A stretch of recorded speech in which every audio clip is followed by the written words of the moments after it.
با سلام و درود فراوان خدمت شما بینندگان گرامی برنامه دیالوگ. همونطوری که در جریان هستید، روزهای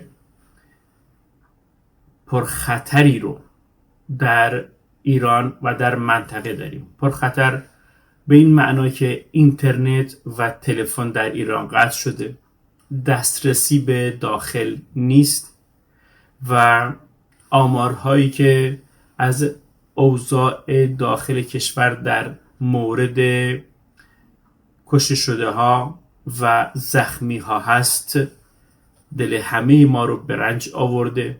ناراحت وضع و حال مردم هستیم در اقصی نقاط و امیدواریم هرچه زودتر این وضعیت کاملا بیخبری برطرف بشه و زمانی هم برطرف میشه که رژیم مستبد جای خودش رو به یک رژیم دموکراتیک بده. مهمان این هفته برنامه دیالوگ دوست بسیار بزرگوارم جناب آقای عبدالرحمن بلوچ هستند، مسئول سیاسی جبهه مبارزین مردمی بلوچستان. و در این برنامه سعی میکنیم هم بیشتر جبهه مبارزین مردمی بلوچستان رو باش آشنا بشیم، چه خواستهایی دارن، چه اهدافی دارن، و همچنین اوضاع احوال بلوچستان رو بدونیم و اینکه برای گذر از رژیم فعلی ایران این حزب چه پیشنهادی داره. با سلام و درود فراوان خدمت جناب آقای عبدالرحمن بلوچ. سلام، بندم به نوبه خودم خدمت شما کاک مصطفی عزیز و همچنین دیگر دستاندرکاران شبکتون سلام و عرض ادب دارم و همچنین به بینندگان محترم شبکتون. ممنون، زنده باشید. من خدمت بینندگان گرامی این توضیح رو ارائه بدم. به دلیل مسائل امنیتی ما فقط صدای آقای عبدالرحمن بلوچ رو داریم و تصویرش رو پخش نمی کنیم. چه ضرورتی و چه عواملی باعث شد آقای بلوچ که شما این جبهه رو تشکیل بدید؟ قبل اینکه به سوال شما پاسخ بدم، منم به نوبه خودم وظیفه خودم میدونم که یک به اصطلاح معذرت خواهی بکنم از بینندگان محترم که این مشکلات امنیتی دامنگیر همه فعالین هست و کسانی که مخصوصا از نزدیک با جمهوری اسلامی در مبارزه هستند. در رابطه با سوال شما باید عرض بکنم به صورت مختصر اگر توضیح بدم، دلیلش شرایط هست. امروز ما شما در یک برهه بسیار حساس تاریخی قرار داریم، برهه‌ای که ما معتقدیم آیندگان ما این برهه تاریخی که ما درش قرار داریم ما رو قضاوت خواهند کرد، چون که الان یک روزنه و یک فرصت بسیار کم سابقه‌ای در طول تاریخ معاصر کشور ایران به اصطلاح فراهم شده برای ایجاد تغییرات مناسب به نفع مردم، و در صورتی که ما به عنوان مبارزین، کسانی که زندگی نرمال خودمون رو رها کردیم که به نفع مردم اقداماتی انجام بدیم، اگر ما تصمیم درستی نگیریم طبیعتاً تاریخ درباره ما قضاوت منفی خواهد کرد. نخستین دلیلش همین بوده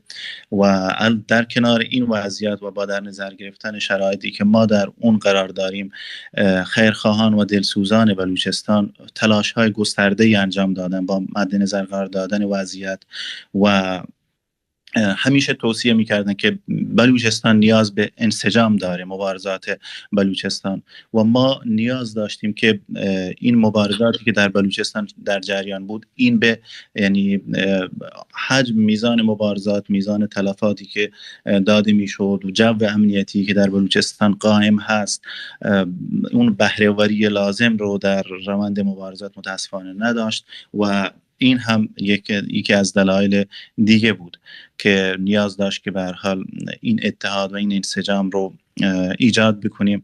و مهمترین دلیلش هم اینه که ما تنها راه رهایی از رژیم ولایت فقیه رو اتحاد و همسویی می‌بینیم. اتحاد و همسویی که از محله، از شهر، از خانه و از با همزبانان خودمون شروع میشه و نهایتاً گسترده تر میشه و همچنین اتحادی میتونه رژیم ولایت فقیه رو سرنگون بکنه.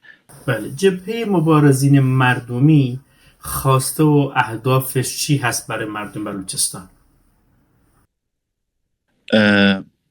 جبهه مبارزین مردمی خواستش برای مردم بلوچستان، حقیقتا ما در اساسنامه‌مون این موضوع رو توضیح دادیم که هدف ما احیای کرامت اقتصادی، سیاسی، انسانی، فرهنگی، مذهبی مردم بلوچ هست و پاسداری مهمتر از اون، نه تنها احیای این کرامت بلکه از این کرامت پاسداری بشه و اینطور نشه که مثلا ما امروز که با تغییر رژیم کرامت رو احیا کردیم، فردا روز مجدد سازوکاری در کشور ایجاد بشه و مردم به هر حال کرامتشون پایمال بشه. به هر حال وظیفه‌ای که ما برای خودمون تعریف کردیم این بوده که همین کرامت پایمال شده مردم بلوچ رو احیا بکنیم و از اون پاسداری بکنیم. منظور من هستش که از لحاظ سیستم حکمرانی شما چه نوع سیستم حکمرانی رو برای آینده بلوچستان براش تلاش میکنید؟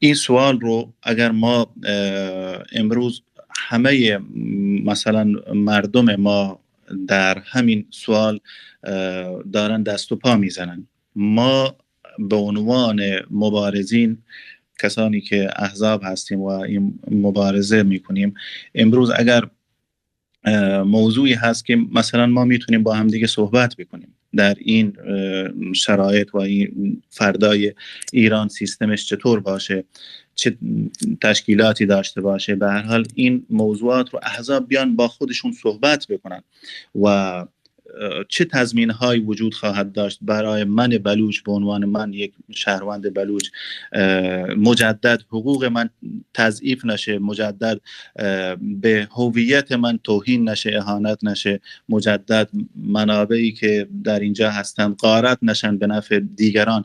به هر حال اینها موضوعاتی هستند که اگر ما در رسانه‌ها اینها رو بالا پایین بکنیم، در 47 سال گذشته ما همیشه همین کارا رو کردیم. به نظر من نخبگان جامعه، به نظر من عرضم به حضورتون سیاسیون و احزاب این موضوعات رو بشینن با هم دیگه صحبت بکنن، گفتگو بکنن و این موضوعی نیست که ما رو به بنبست بکشه و ما میتونیم این رو از این موضوع گذر بکنیم و مسیر مبارزات خودمون رو ادامه بدیم. بله. تا چه اندازه جبهه مبارزین مردمی تونسته در جامعه بلوچستان نفوذ بکنه؟ چون تا اندازه‌ای که من در جریان هستم این جبهه متشکل از گروه‌های متفاوتی بوده که با هم تونستن یک اتحادی ایجاد بکنن و ادغام بشن و به هر حال به مبارزه ادامه بدن. بله، همونطور که شما فرمودید جبهه مبارزین مردمی یه جبهه‌ای هست که از یک قشر خاصی شکل نگرفته. یعنی عموما ما وقتی جنبش های رو میبینیم اون یک از شروعشون و استارتشون مثلا از اقشار سطح بالای جامعه مثل تحصیل کردگان یا مثل دینداران یا اقشار مختلف جامعه یعنی شکل میگیرن، بعد گسترش پیدا میکنن. جبهه مبارزین مردمی متشکل از افرادی هست که از بطن جامعه قیام کردند.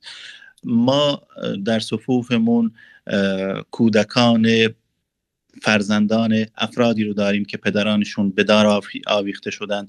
ما جوانانی رو داریم در صفوفمون که در سوختبری زنده عزیزانشون کشته شدن و سوخته شدن.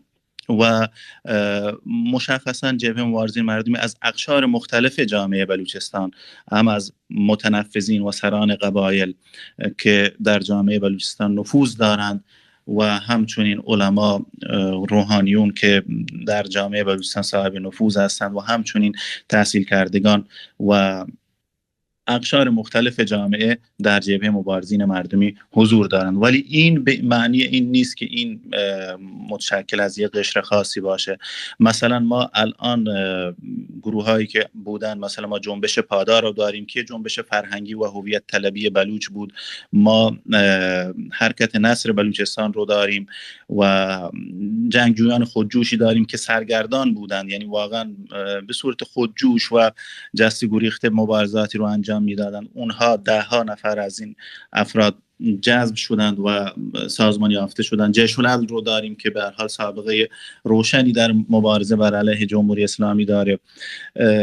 تمام اینها دور هم جمع شدن و این به همینجا محدود نمیشه. یعنی ما حتی در فکر این هستیم که تمام احزاب، تمامی کسانی که به هر حال به نام حزب دارن فعالیت میکنن، اونها رو هم در یک پلتفرم، در یک هدف مبارزاتی دور جمع بکنیم و خودمون جمع بشویم. یعنی در حقیقت نه که اونها الزاماً بیان در ما ادغام بشن یا چی بشن، نه، ما بر روی یک موضوعی که اون هم بلوچستان هست، گذر از جمهوری اسلامی است، دور هم دیگه جمع بشیم و تاریخ رو به نفع مردممون رقم بزنیم.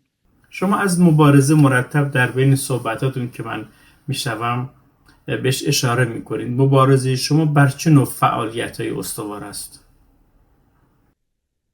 ما مبارزه رو امر چند بعدی میدونیم و تأکید بر مبارزه، مثلا در سالهای گذشته اکثر احزاب تأکید بر فعالیت مدنی، فعالیت سیاسی، دیپلماسی، رسانه‌ای و فعالیت‌های مدنی می‌کردند. ما ضمن این که این نوع از فعالیت‌ها رو در دستور کار خودمون قرار دادیم، با در نظر گرفتن ماهیت جمهوری اسلامی ما به دفاع مشروع قائل هستیم و معتقدیم که رژیمی که همین الان ما گزارش‌هاشون رو داریم در رسانه‌ها دنبال می‌کنیم، گفته میشه که 12,000 نفر در 2 روز قتل عام شدند. مردمی بودند که نه سلاحی داشتند، مردمی بودند که برای گرسنگی، برای اعتراض به این وضعیت و اصلا عبور از جمهوری اسلامی شعار میدادند، اینها قتل عام شدند. طبیعتا ما با در نظر گرفتن این شرایط قائل به دفاع مشروع هستیم. دفاع مشروع هم امری نیست که بسیار شاذ و نادر باشه. این شرایطیه که جمهوری اسلامی به همه ما مردم ایران تحمیل کرده و جبهه مبارزین مردمی با در نظر داشته. این شرایطی که رژیم بر مردم تحمیل کرده به اصل دفاع مشروع قائل هست و نیروهای مسلح و سرکوبگر رو اهداف مشروع و همچنین دیگر ارگان‌هایی که در پروپاگاندا یا در استمرار چرخه سرکوب رژیم ولایت فقیه دخیل هستند رو اهدافی مشروع میدونه و طبیعتا اونها تقاص جنایت‌هایشون بر علیه مردم رو باید بپردازن. بله، بحث اعتراضات شد در بلوچستان. میخوام وضعیت رو برای بینندگان ما کاملا توضیح بدید. از روز که اعتراضات در تهران شروع شد به اقصا نقاط ایران هم کشیده شده، وضعیت بلوچستان به چه شکلی هست؟ برادران ما، کرد ما، وضعیت بلوچستان رو بسیار خوب درک می‌کردند قبلا. الان شرایطی متاسفانه در کشور حاکم شده که تمام مردم ایران وقتی که ما الان صحبت بکنیم اونها هم درک میکنن که ما چی داریم میگیم. وضعیت بلوچستان از جمعه خونین 401 کاملا امنیتی بوده. یعنی ما در سطح شهر زاهدان 7 پست ایست بازرسی داشتیم در داخل شهر. یعنی از این خیابان به اون خیابان 7 پست ایست بازرسی سیاسی متعلق به سپاه پاسداران اونجا حضور داشتن، مردم رو بازرسی بدنی میکردن و علاوه بر اون گشت هایی که در پوشش چی حرکت میکردن. طبیعتا وقتی که تظاهرات جاری در کشور شروع شد، مردم بلوچستان هم به خیابان اومدن و جو به شدت، یعنی اون جو از قبل بود، جو امنیتی تشدید شد، جو امنیتی. مردم از طرف جبهه مبارزین مردمی و از دیگران هم، البته جبهه مبارزین مردمی تاکید کردیم ما دخالت نمی کنیم در روند اعتراضات مردم، ولی به مردم این رو فراخوان دادیم که شما هم، مردم بلوچ گفتیم که شما هم به میدان بیایید و حقوق خودتون رو فریاد بزنید و ما هستیم در کنار شما. به هر حال مردم به میدان آمدن و صدها نفر، چند صد نفر شاید دستگیر شد. گزارش هایی که داریم شاید آمار از 1000 نفر هم افزایش پیدا بکنه و به هر حال این وضعیت بلوچستان هست. زخمی هایی هم ما داشتیم در زاهدان، ایرانشهر و چابهار. جبهه مبارزین مردمی تا چه اندازه‌ای خواهان پشتیبانی از پروسه دموکراسی در ایران و همراهی و همکاری با احزاب ملت‌های دیگر هست؟ ببینید، ما مشکلی که داریم با جمهوری بزار اسلامی اینه که این مشکل، ما به این نتیجه رسیدیم، به این اقناع رسیدیم که این مشکل من بلوچ نیست، این مشکل من سنی نیست، این مشکل کرد نیست، این مشکل فارس نیست، این مشکل شیعه، ارمنی، نمیدونم یهودی، مسیحی نیست. رژیم ولایت فقیه خودش یک مشکله برای همه مردمی که در ایران زندگی میکنن و فراتر از اون برای بشریت یک مشکله و این مشکل به تنهایی حل نمیشه. امروز راه حل مشکل من گره خورده با کردستان، با اهواز، با آذربایجان، با تهران، با مشهد، با تمام نقاط ایران گره خورده و ما راه حل و راه نجات خودمون رو به هر حال در اتحاد، در همسویی میبینیم. در رابطه با ملیت ها طبیعتا ما مردم کرد، ما دیگران که هستند در ایران، ما تجربه های بسیار تلختری نسبت به دیگر هموطنانمون در ایران داشتیم. یعنی سرکوبی که ما و شما تجربه کردیم طبیعتا دیگران تجربه نکردن و نیاز هست که ما در کنار همدیگر قرار بگیریم و پس از اون در کنار تمام مردم ایران قرار بگیریم برای این که بتوانیم از این رژیم عبور بکنیم با کمترین هزینه. و ما با رژیمی روبرو هستیم، مواجه هستیم که این رژیم حتی قابل مقایسه با شوروی نیست. شوروی یک رژیم ایدئولوژیک بود ولی مبنای فکرش طبقه کارگر و مستمند جامعه بود. ما با یه رژیمی سر و کار داریم که با تعهدی به نسبت به مردم نداره، بلکه تعهدش با نسبت به کتاب‌هایی است که نویسندگان اونها فوت کردند و صدها سال قبل نوشته شدند و ما باید زندگی ما بر اساس همونها و بر اساس موضوعاتی که اونها مطرح میکنند که یعنی فیصله میشه بر علیه ما و شما. طبیعتا این رژیم، گذر از این چنین رژیمی واقعا کار سختی هست. هیچ کسی نمیتونه به تنهایی ازش عبور بکنه و بهتره که ما شما در کنار همدیگر حرکت بکنیم برای عبور از این رژیم. بله، برای عبور از این رژیم، برای زمان گذار از رژیم فعلی ایران، جبهه مبارزین مردمی بلوچ چه پیشنهاد داره، چه راهکاری داره؟ ببینید، ما همونطور که من در عرایزم در ابتدا توضیح دادم، ما در یک مقطع بسیار حساس تاریخی قرار داریم. یه مقطعی که احتمالاً تا 10 سال آینده اگر از دست بره دوباره تکرار نشه این فرصت. امروز ما در شرایطی هستیم که مردم تهران، شیراز، اصفهان، مشهد، مردم زاهدان و چابهار و سنندج و مهاباد رو درک میکنند. اونها میفهمند که ما به عنوان وقتی که از درد صحبت میکردیم چی میگیم، چون که اونها امروز این درد رو که ما میچشیدیم 47 سال اونها خودشون تجربه کردند. اون سرکوب عریان و خشن رو که ما در 47 سال گذشته تجربه میکردیم اونها خودشون تجربه کردن با گوشت و پوست و استخوانشون. متاسفانه امروز جامعه جهانی، امروز کشورهای قدرتمند و تاثیرگذار در جهان ما به ماهیت و هویت حقیقی رژیم ولایت فقیه پی بردند. امروز منطقه خاورمیانه تجربه تلخی از شرارت‌های رژیم ولایت فقیه داره.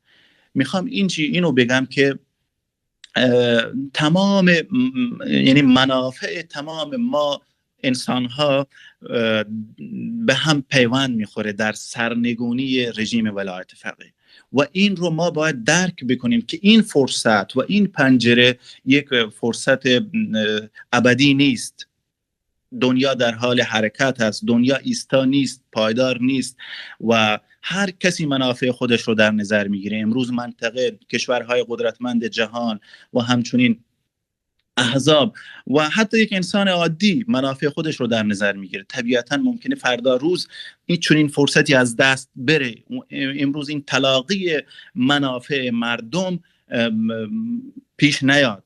طبیعتا ما پیشنهادمون اینه که مخصوصا به کسانی که از زندگی نرمال خودشون گذشتن، فداکاری کردند برای، یعنی آرمانی داشتند، آرمانشون این بوده که به مردمشون خدمت بکنند و فداکاران خدمت کردند. حتی بعضا 47 سال از ابتدای روی کار آمدن این رژیم آواره جهان بودند و در مبارزه بودند.